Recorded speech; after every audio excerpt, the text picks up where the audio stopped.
Hello, I'm Jonasz Rewinski and you're watching Break the Fake. They make them, we break them, and tell you everything you need to know. History knows a lot of strange peace initiatives. Some people threw down their arms for Christmas, some for the Olympics. But Vladimir Putin decided to outdo everyone and proposed a truce for 3 days. And apparently not just for the sake of holding a parade on the 9th of May. Hopefully it will. As you know, President Putin just announced a 3-day ceasefire, which doesn't sound like much, but it's a lot if you knew where we started from, because they were not.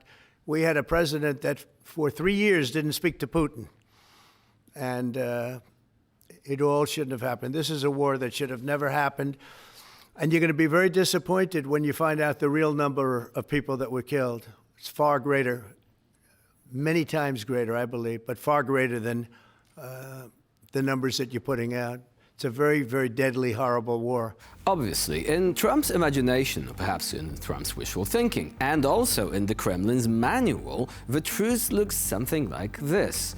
Day 1, prepare a parade. Day 2, we march. And day 3, we begin bombing once again. This is probably the same Russian peace where silence is needed not to save lives, but to keep the tanks rolling smoothly across the Red Square. All right, let's bring in some much-needed context here. Earlier on, Russian dictator Vladimir Putin announced a truce to mark the 80th anniversary of the Allied victory in World War II.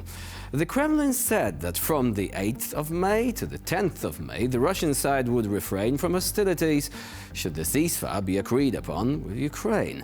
Putin also said, and I quote, "In case of violations of the ceasefire by the Ukrainian side, the armed forces of the Russian Federation will give an adequate and effective response." After this, President Volodymyr Zelensky has called this initiative to call a truce for only 3 days a theatrical production. According to Zelensky, Putin wants to create an atmosphere that Russia is coming out of isolation by holding a truce from the 7th to the 9th of May, when a parade will be held in Moscow, incidentally. Ukraine, on the other hand, insists on a 30-day ceasefire, in line with the strategy proposed by the United States. And let's be honest here, if Putin really wanted peace, he would not hold a parade. He would cancel the war. But remember, this is Russia. They have to show off the tanks, old tigers, armatas that never made it to the front line, maybe even a few students dressed in Soviet-era uniforms to fill the empty ranks. And all this to the sound of Russian television mouthpieces saying that Ukraine will agree to a truce because it is weak. Donald Trump has once again proved one thing. Only a person who sincerely believes that peace is when everyone looks good against the backdrop of fireworks can confuse a parade with progress and a truce with diplomacy. In this case, Trump risks becoming an unwitting echo chamber for the Kremlin's mythology, where a gesture in front of the cameras is more important than real human lives. Then again, Trump also recently approved arms sales for Ukraine and kept Russia sanctions in place. So maybe it's time to stop pretending that Putin can be dealt by sweet-talking him into peace, because it's not going to work. Putin basically will just play pretend and then come back to his old ways. Now, since everyone online is talking about the Oblivion remaster, great game by the way, you might probably have come across a certain character from that game. He's called the Adoring Fan. Over the years, he's become a meme due to how clingy he is, follows you everywhere, basically sticks to you like caramel. Well, it turns out Vladimir Putin has an adoring fan too, and his name is Tucker Carlson. The former Fox News anchor, who now goes it alone with his own online channel, has been gleefully repeating Russian talking points from the get-go. He is known for such infamous quotes as, "Why shouldn't I root for Russia?" Which I am. Oh yeah, he's also got this voice, rather distinctive, isn't it? And, eminently memeable. And here is another incendiary comment from the man himself. Behold.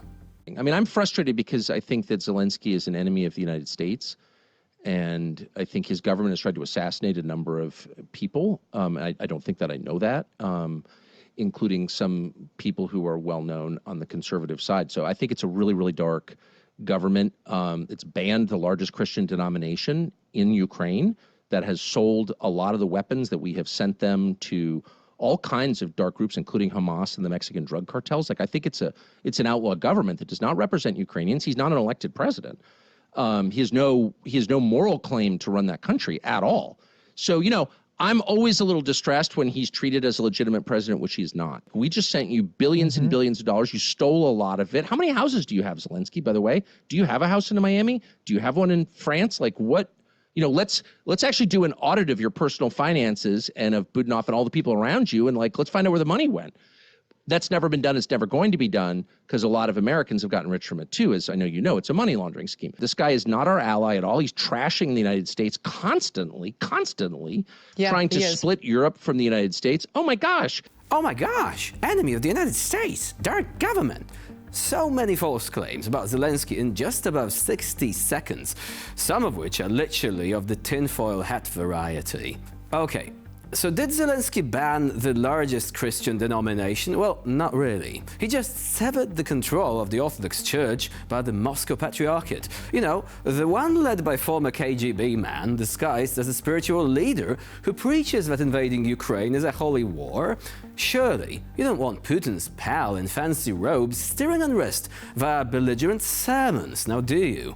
As a result, it's the same faith, the same God, same worship, only without the gospel of Vlad with its bomb thy neighbor nonsense. Also, dishonorable mention of Tucker whining about Zelensky allegedly owning houses in fancy places. That was debunked too, you see, like Zelensky's wife buying a Bugatti supercar and other such nonsense, also likely planted by Russia in the information space, who knew? And the whole assassination story at the start of the video? Now this is complete Alex Jones territory. Not sure what to say about it. I guess Zelensky will be a playable character in the next Assassin's Creed game, chasing Tucker as he screams, "Oh my gosh! Oh my gosh!" But what's the real cherry on top here? Many of those false claims are also extremely selective.